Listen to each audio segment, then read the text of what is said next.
ಮಂಡ್ಯ ಜಿಲ್ಲಾ ಕೇಂದ್ರ ಸಹಕಾರ ಬ್ಯಾಂಕ್ ನೂತನ ನಿರ್ದೇಶಕರುಗಳಿಗೆ ಅಭಿನಂದನಾ ಸಮಾರಂಭ ಕಾರ್ಯಕ್ರಮವನ್ನ ಮಂಡ್ಯ ಜಿಲ್ಲಾ ಉಸ್ತುವಾರಿ ಹಾಗೂ ಸಚಿವರಾದ ಎನ್ ಚಲುವರಾಯಸ್ವಾಮಿ ಹಾಗೂ ಮದ್ದೂರು ವಿಧಾನಸಭಾ ಕ್ಷೇತ್ರದ ಜನಪ್ರಿಯ ಶಾಸಕರಾದ ಕೆಎಂ ಉದಯರವರ ನೇತೃತ್ವದಲ್ಲಿ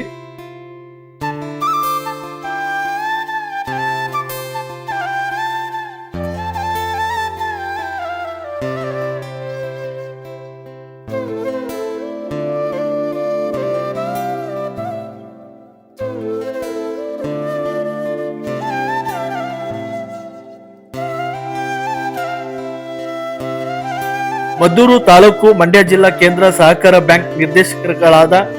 ತೈಲೂರು ಚೆಲುವರಾಜ್ ಪಿ ಸಂದರ್ಸ್ ಜೋಗಿಗೌಡರವರಿಗೆ ಮದ್ದೂರು ತಾಲೂಕು ಕಾಂಗ್ರೆಸ್ ಕಾರ್ಯಕರ್ತರು